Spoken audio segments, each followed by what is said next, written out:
Bapak saya bilang, saya tahu, tapi saya tidak bisa sekolahkan kamu. Saya ngadu kepada Allah, saya protes kepada Allah.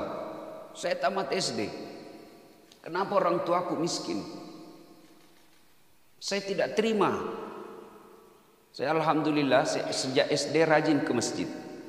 Terima kasih sudah mengklik video ini. Jangan lupa dukung terus channel Termometer Islam dengan cara subscribe dan aktifkan lonceng notifikasi, agar tidak ketinggalan video terbaru dari kami. Selamat menonton, semoga bermanfaat. Ketika saya tamat SD di kampung, saya mau masuk pesantren. Kira-kira 15 km dari rumah saya, DDI Kabalangan. Pimpinannya waktu itu Kiai Haji Abdurrahman Ambot Daleh almarhum. Besar itu pesantren. Tapi ketika saya menyampaikan hajat saya kepada bapak saya waktu itu, beliau katakan, saya tidak bisa sekolahkan kamu di pesantren. Pesantren kan waktu itu lebih mahal daripada sekolah umum. Pesantren harus bayar biaya pondok, asrama, uang makan, cuci pakaian dan lain sebagainya. Sementara sekolah umum cukup bayar OSIS, BP3, uang pramuka. Ya kurang lebih 2 kali lipat lah sekolah pesantren dari sekolah umum. Saya protes waktu itu. Saya bukan mau beli motor, saya mau sekolah agama. Bapak saya bilang, saya tahu, tapi saya tidak bisa sekolahkan kamu. Saya ngadu kepada Allah, saya protes kepada Allah. Saya tamat SD. Kenapa orang tuaku miskin? Saya tidak terima. Saya alhamdulillah sejak SD rajin ke masjid.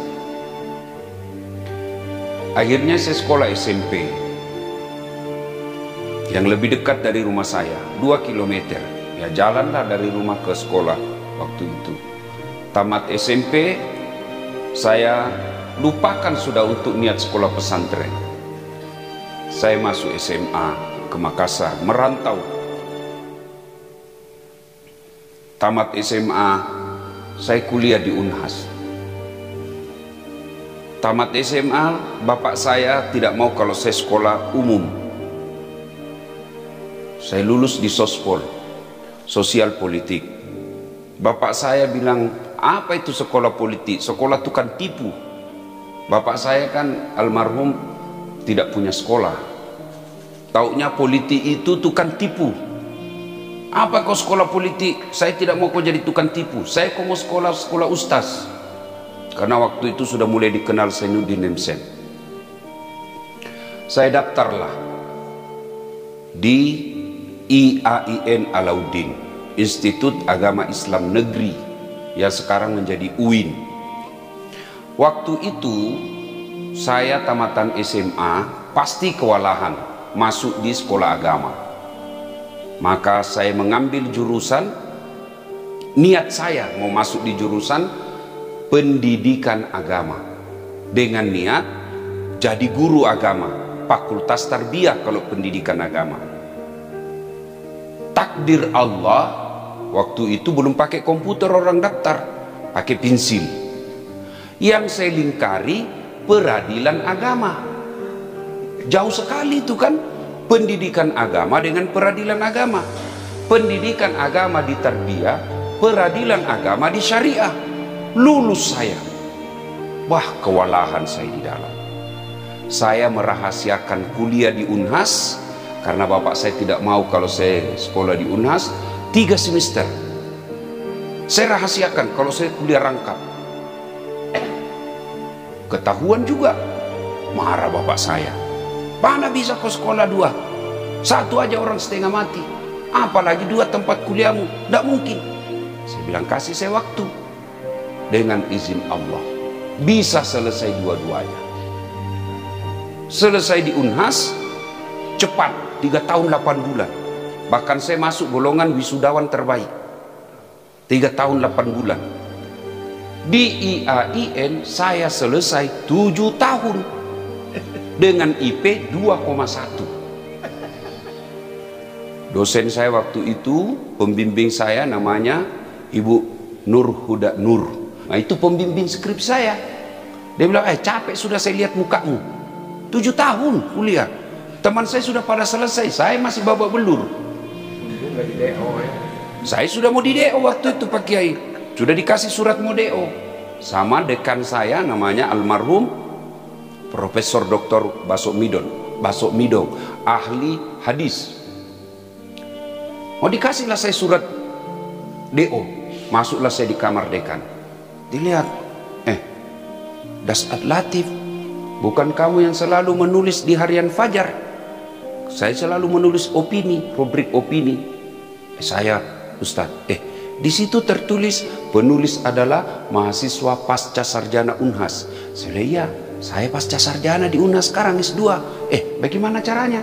Nah, kau belum selesai. Saya bilang, saya sudah selesai di Unhas. Sebenarnya saya bukan goblok. Saya bilang gitu. Saya tidak selesai di sini bukan karena saya goblok, cuma karena waktu saya kurang. Karena saya kuliah juga di Unhas. Oh, dia terharu. Dikasihlah saya waktu untuk menyelesaikan mata kuliah yang tertinggal. Hampir 20 mata kuliah. Dikasih saya 4 bulan. Alhamdulillah, selesai juga. Selesai S2. Ambil lagi S3, diangkat jadi dosen. Alhamdulillah, dengan izin Allah, tanpa sekolah di pesantren bisa menjadi penceramah. Alhamdulillah. Sementara sepupu saya yang dulu jadi kuliah di sekolah di pesantren, sekarang jadi penjual kayu. Malah ada lagi yang tidak jelas kerjanya, yang pesantren. Kenapa? Karena orang tuanya yang mau kalau anaknya pesantren. Saya alhamdulillah, saya yang mau sekolah agama, meskipun tidak mondok, bisa menjadi penceramah.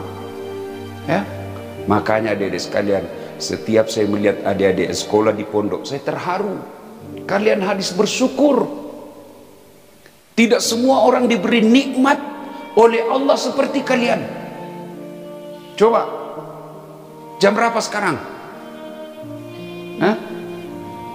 Jam 5. Hampir jam 5. Umur-umur seperti kalian semua di kota, di luar, belum bangun, masih tidur. Pun kalau mereka bangun, apa ngambil Quran? Apa ngambil zikir? Apa mengingat Allah? Apa memuji Allah? Tidak, ngambil handphone, chatting. Hai, man, beleng-beleng. Coba, alhamdulillah, kalian nanti selesai ini sarapan. Hakul yakin sarapanmu halal. Bukan hasil korupsi orang makan di sini. Bukan hasil sogok. Bukan hasil nipu. Halal 100% yang kalian makan. Coba, sudah makan. Bercengkrama lagi sama teman. Mana ada temanmu di sini yang jahat?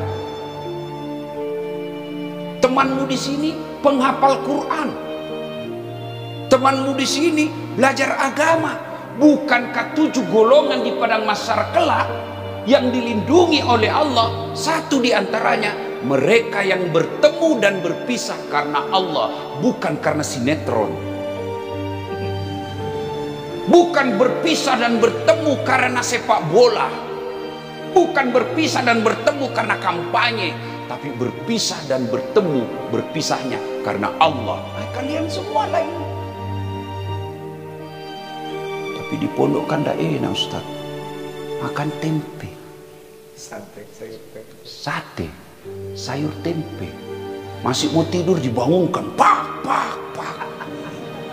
Iya toh? Iya kan? Tapi jangan putus asa. Romai Rama berkata, berakit-rakit dahulu, berenang-renang ke tepian, sakit-sakit dahulu, susah-susah dahulu, lalu kemudian berbahagia. Itu kata lagu. Itu lagu saya waktu kecil. Ya toh? Sekarang lagunya anak-anak, putar ke kiri nona, putarlah ke kiri. Beleng-beleng. Ada yang lebih parah. Ibu-ibu di depan, 1, 2, bapak-bapak di belakang, 3. Pernah hancur. Kalau kita lagu-lagu kan, ya apa haram lagu? Tidak, tergantung lagunya. Kalau lagunya nasihat, ya bolehlah. Orang kaya, orang miskin, raja-raja, rakyat biasa. Hai, tidak ada yang berani. Semua mati. Lagu-lagu seperti itu boleh. Yang tidak boleh itu ya lagu-lagu jorok. Pulang-pulangku berbadan 2. Wih, hamil dia pulang. Nah, adik-adik sekalian, nah tentu sekolah agama Allah janjikan maqamam mahmuda, diangkat derajatnya, derajat di dunia, derajat di akhirat. Maka adik-adik sekalian, kalian harus bersyukur kepada Allah bisa mondok, manfaatkan dengan baik. Jangan sampai sudah mondok makannya sate, apa itu, sayur tempe, tidurnya terbatas, tidak pernah pegang handphone, tidak pernah lihat cewek, dibatasi, lihat pun sedikit-sedikit saja. Iya toh. Kalau kalian sudah tidak serius pula sekolah, tidak menguasai kitab, lalu apa yang kalian mau banggakan ke luar nanti? Teman-temanmu di luar, oh dia enak di dunia, dia ke mall, naik sepedaan, ya, bajunya enak yang dia mau pakai, makannya nyaman, meskipun nanti belum tentu masa depannya baik. Tapi paling tidak dia sudah nikmati kebebasan sebagai anak remaja. Tapi kalau kalian sudah di sini, di pondok sini, lalu keluar tidak menguasai kitab, waduh, orang akan jadikan contoh. Ngapain kau sekolah pesantren itu? 6 tahun sekolah di pesantren, pengangguran.